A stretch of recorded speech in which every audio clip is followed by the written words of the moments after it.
Hi, everyone. Thank you for having me. I am a master's student at Stellenbosch University in Cape Town, South Africa. I'm really excited to be here because I'm in a very specific niche and I have no one to talk to back home. So I'm really excited. Like I said, I'm a master's student. I'm also a computer programmer. And I'm very lucky to have a very supportive department back home, as well as there's an amazing developer community in Cape Town I just quickly want to shout out. There's a thing called the Makers Massive, where we have in-person game developer meetups, and an annual developer summit called Playtopia. And if you're in Cape Town in December at any point, please check out Playtopia. It's phenomenal. Okay, and now I'm going to, that was the little preamble, now I'm going to get on with my talk. Great. So this talk is adapted from my master's thesis that I'm still currently writing, which is doing a comparative study of 3 game texts in order to explore how they speak to our contemporary experience of living with, under, and through the ongoing threats of climate change. As I will explore in this talk, I am particularly interested in how these games use post-catastrophic speculative narratives and how they frame the relationship between the player and the game's environment within mechanics. Ultimately, I'm looking at what these games have to say about environmental agency, which is not agency in the kind of conceptual sense, but specifically what kinds of actions can be taken when your freedom to act is enclosed upon or foreclosed upon by environmental catastrophe.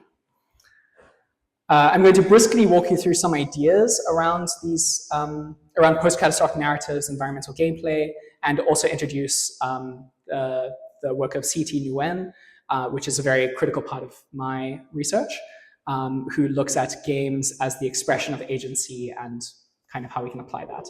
And I'm also going to be discussing the games Mutazione, Sable, and The Outer Wilds. So, first of all, I'm going to be looking at post-apocalyptic speculation, and specifically I'm going to be exploring the idea of the post-catastrophe.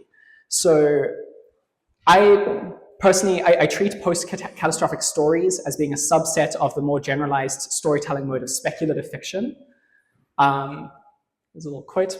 Speculative fiction gives us a unique perspective to engage with the present moment. It allows for complex commentary and thinking, and in particular, it opens up space to ask all kinds of questions. Speculative stories allow us to confront the current climate crisis and the hypothetical end of the world that it predicts from a different vantage point to things like realist fiction. Cameron Kunzelman defines speculation as the exercising of the human capacity to think of the world in the way that it isn't. Speculation is a radical application of imaginative experimentation to explore different pasts, presents, and futures, to explore, quote, a world beyond our politics with no easy allegories or mapped relationships. But I want to highlight that just because speculative stories do not function as easy allegories, they still maintain a meaningful connection to the real world by pushing, stretching, and heightening societal concerns, hopes, and fears in order to dramatize them through metaphor and symbolism. Apocalyptic and post-apocalyptic speculation have a lot of resonance with concerns related to climate change. There is a sense that climate change is an apocalyptic process.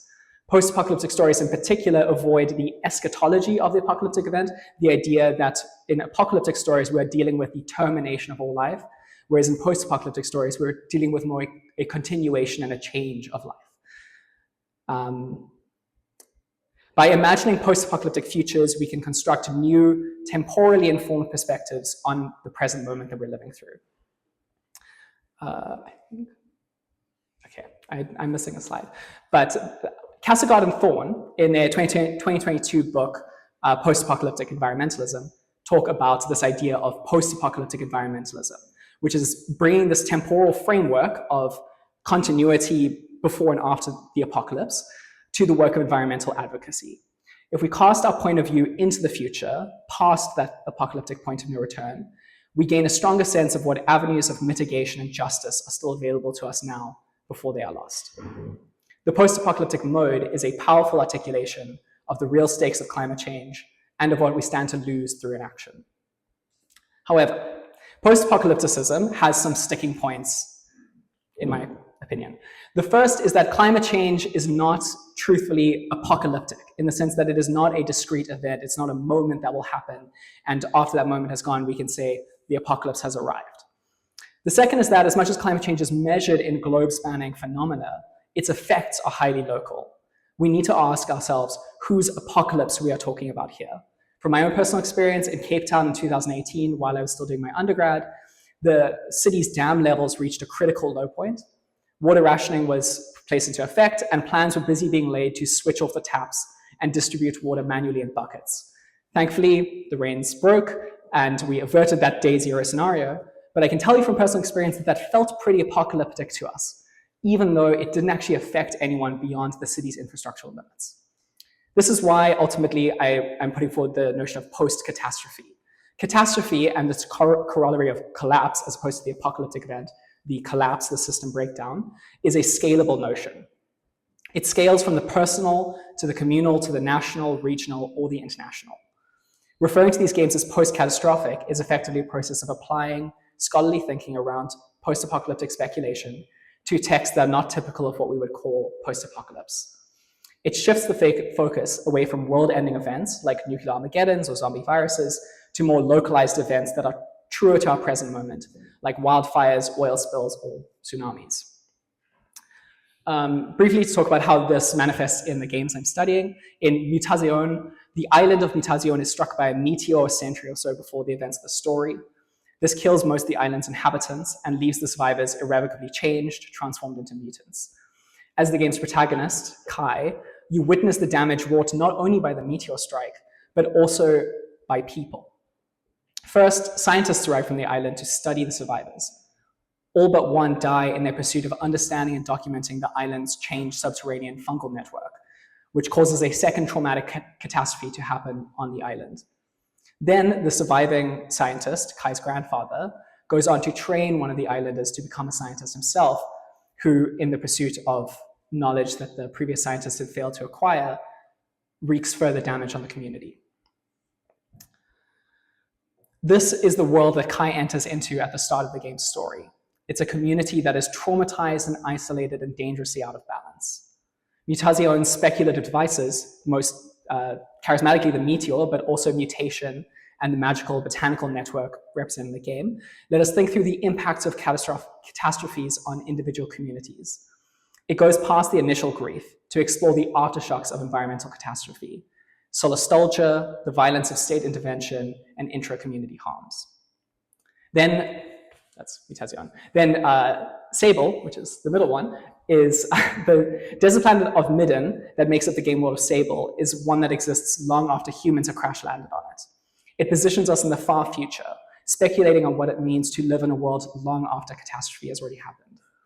It places a wide gulf of deep time between the pre-catastrophic past and the post-catastrophic present in order to reflect on what kinds of marks we are currently leaving the planet and how those marks might shape future life. Take the recordings of the crash that you could discover dotted around the desert. As you explore the desert, you find these crashes of spaceships, and in them there are these kind of archival recordings that you uncover, and these reveal that a side effect of the crash was that it irradiated the planet. The survivors had to wear filtration masks to survive, which over time drifted into the cultural present in Sable, where everyone wears a mask as a part of daily life, and where one's chosen mask dictates the role they have to play in society. Then Outer Wilds does a particularly complex thing with its speculation. Its world features two anthropomorphic cultures, the long-dead Nomai and the soon-to-be-dead Hearthians. This allows us to ask complex questions of complicity. The Nomai were omnicidally reckless. They came to the solar system before the solar system of the game, to clarify, before the events of the game, in pursuit of a scientific mystery called the Eye of the Universe. Their master plan was to discover the Eye. Their master plan to discover the Eye is to trigger the solar system's sun to go supernova to power a machine, annihilating any life that could one day take shape in the solar system. Their expansionism and dogged pursuit of unattainable knowledge certainly resonates with capitalist ideologies of endless growth, but it is complicated by the framing that their core motivation is curiosity, something we generally consider to be good and desirable, rather than greed or a will to conquer.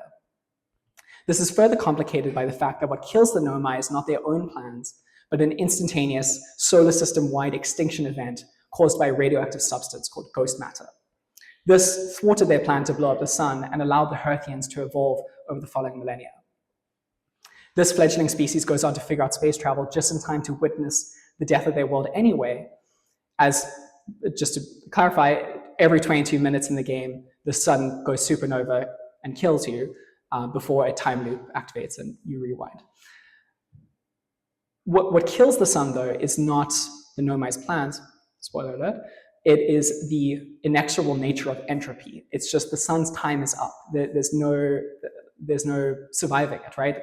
The ghost matter that killed the Nomai and the supernova that will kill the Hearthians in the game are neither atom bombs nor are they climate change. Presenting catastrophes that are not anthropogenic alongside narratives of intentional ecological destruction allows us to think through our ideas around responsibility and culpability productively, exploring the subjectivity of catastrophe from many different angles rather than a moralizing villain-victim dichotomy. So that is the post-catastrophic narratives in these games. I'm now going to move on to environmental gameplay. So I am interested in how these games represent the environment. My research is situated squarely in the discipline of eco-criticism, which always prompts us to consider what a given text is saying about ecology and the natural world, as well as the commentary it's making on our relationship as humans to that natural world, right? There seems to be significant consensus amongst eco-critical game scholars that the standard modes of constructing game environments tend towards reinscribing and normalizing an existing status quo that treats the more than human world, the natural world, as an ethically legitimate site of extractive violence and material exploitation. However, these ecophobic modalities are not the only kind of player-environment relationship that can be presented in games.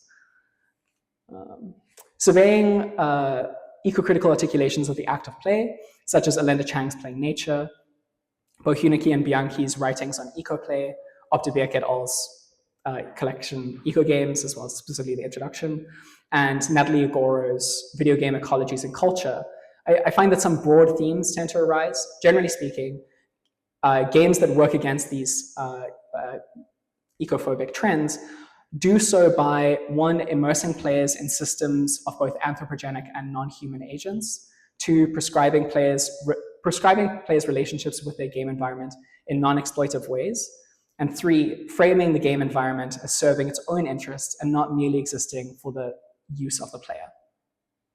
The effects of these environmentally considered types of gameplay, which in my research I collapse under the catch-all term of environmental gameplay, is that they allow a player to explore, experiment, and ultimately reflect on how the environment is framed ideologically. In other words, environmental gameplay allows players to perform ecological critique and express environmental thought. And a quote to sum this all up is Natalie Agoro in her introduction to Video Game Ecologies and Culture puts it as thus, quote, both play and ecology as practices thus share that they produce knowledge not about what things are, but rather how things become in concert with other elements, how they connect with others and participate in larger material entanglements, end quote. Effectively, play and ecology both share modes of relationality, of relating to things. And then in my research, engaging with the environmental gameplay mechanics of my texts under study means asking what modes of interaction with the environment are privileged, and whether a given game facilitates an exploration of ecological alterity, that is a new way of relating to the environment, or whether it absorbs entrenched notions of environmental subjection and reifies them in the interaction space of its game mechanics and rules. What I have found is that all of these games do the former. It would be a bit awkward if they did the latter. In Mutazione, the gameplay is mostly made up of walking around town and either helping the islanders with small tasks or offering a sympathetic ear to their interpersonal issues. Interspersed between these interactions is the process of growing and maintaining small gardens of magical plants. You have a lot of freedom with how the gardens take shape, although you have to pay attention to what plants do well in what environments. Plus, each plant has a specific mood, which is a kind of magical resonance that it holds, that contributes to the overall mood of the garden. Each garden requires a specific mood, and over the course of the game, restoring all of the garden's moods helps restore the balance of the island's ecology. In this way, the careful attention paid to the environment and its needs in the gameplay reflects the careful attention paid to the island's inhabitants, suggesting that a community's health is contingent on the health of the ecology that it is embedded in. In Sable, the player is motivated by the desire to seek out and discover points of interest in the desert. Doing so requires paying close attention to the game's virtual environment in order to spot out places to go, since the game takes a gentle hand when it comes to guiding the player with quests. There is structure to where you need to go, but the game is fundamentally open-ended, requiring you to basically just go out and help people and figure out your way from there. The game's mechanics include traversing wide distances on your trusty hover bike, scaling up and down mountains, and exploring every nook and cranny for the collectible creatures called the Chum. This teaches the player a perpetual awareness of what exploratory opportunities and discoveries lie all around them, bringing the environment into sharper focus and making it a space to be actively considered and engaged with, rather than framing the environment as obstacles to go around on the way to different human settlements. In Outer Wilds, the gameplay loop is similarly one of exploration and discovery. You fly out into space in order to hop around to different planets. You explore a planet and try to uncover the secrets that are hidden within it. Every 22 minutes, like I mentioned, or sooner if you happen to die. It's very easy to die. I did it a lot when I was playing. The sun will explode and the time loop will reset, putting you back to the beginning. Uncovering secrets requires you to solve certain puzzles. Uncovering secrets requires you to solve certain puzzles. The state of the world changes as each loop progresses, which often requires you executing a specific sequence of actions or arrive at a location within the solar system at a specific time. Often you have to effectively hitch a ride to planetary forces. I'm going to restart that, sorry. Often you have to effectively hitch a ride to planetary forces, with certain areas only becoming accessible as the state of each planet shifts as part of its cycle. It also requires you to pay careful attention to the narratives that are embedded into the game's environment, working through archival texts and piecing together the stories left behind by the Nomai. The effect of all of this is that the gameplay invites the player to engage with the world around them curiously and non-violently. By respecting the agency of forces other than their own, that being specifically the forces of the planets and the kind of churning movements that they do, they are able to navigate this animated world, read the stories held by the environment, and ultimately uncover the mysteries at the heart of the game. So that's the environmental gameplay of these games. And finally, I want to just explore what I mean when I talk about agency. I know agency is quite a freighted term in game studies, so I'm going to try and narrow it down. To me, agency is a particularly important element in discussions of climate change and climate futures. It is a pervasive notion that our ability to affect change has been effectively taken from us. The notion of agency in games is definitely not a novel concept, since it is a foundational aspect of the most arresting element of games as cultural works, the fact that you play them or interact with them. I'm personally highlighting the work of C.T. Nguyen in his monograph, Games, Agency as Art, in particular because of how it enables us to approach the meanings of games as cultural works. Nguyen's argument, briefly, is as follows. First, that the grammar of games is made up of the goals set up for a player, the obstacles in front of those goals, and the abilities prescribed by a player to move towards those goals. These are all created by the game's designer. The act of play, then, is about choosing how to use your given abilities to overcome the obstacles and reach those goals. In this way, play becomes an expression of agency. While the player chooses what actions to take in a given moment of play, the possibility space of what actions are possible was created by the designer. In this way, the designer creates the conditions in which a player can experience agency. Therefore, the designer has communicated something about agency, and the game can be read as the medium through which that communication takes place. This argument describes all games as necessarily expressing something about what it means to take action, and therefore that games are always working in the artistic medium of agency. I find this to be highly generative when discussing how games conceptualize and configure our experiences of catastrophe. It prompts me to consider, when looking at post-catastrophic games, what kind of agency their gameplay, and in the cases of these games, their distinctly environmental gameplay, is communicating. This can be summarized by asking what a game's agential mode is. This is Nguyen's term for the general stance that a player takes while playing a game. Games, Nguyen argues, plunge the player into an agential mode, exposing the player to that form of agency from the inside. So what kinds of actions and positions does a game ask us to adopt as we are playing it? All this comes together in my research to effectively frame the following lens, which is within games that stage their stories in post-catastrophic settings and frame their player's relationship to the environment in ecological terms, what kind of agential mode does each game ask the player to adopt? So, in contrasting the themes of these two games, right, and doing a comparative analysis between them, both in terms of their stories and their gameplay, we might wonder what conjunctures and contrasts arise between these games. Thematically, I find that what all three games share is the subject of grief. Now, there are all different kinds of grief. Mutazione is about the grief that comes with both environmental catastrophe as well as institutional and individual acts of violence. It is a grief that is felt personally and directly. Sable reflects a distant, diffuse grief for things that are lost in the distant past and the disconnection of us from our distant descendants, right? Outer Wilds, meanwhile, is about the biggest, most impersonal and inescapable grief of all, the inevitability of death and loss. The fact that no matter what happens or what we do, someday everything around you will be gone and will not be recognizable. However, rather than presenting these ideas around grief to the player and leaving you to take what you will from it, the games stage grief and then ask you to work through that grief by playing the game. In Mutazione, you actively tend to and care for both the gardens and the island's inhabitants, and this laborious gameplay reflects the labor necessary for closure and recuperation. In Sable, the motivational state of curiosity that the game's open world exploration inspires in the player requires the kinds of inquisitiveness necessary to bridge gaps across deep time. And in Outer Wilds, gameplay always ends in the failure state of death. This looping process inculcates acceptance in the player as well as deference. Not only do you need to work with the movements of the planets, but you also need to embrace the opportunities afforded by the game's death loop. The freedom to die and try again allows you to approach problems from many different angles. But crucially, at the end of the game, you have to let go.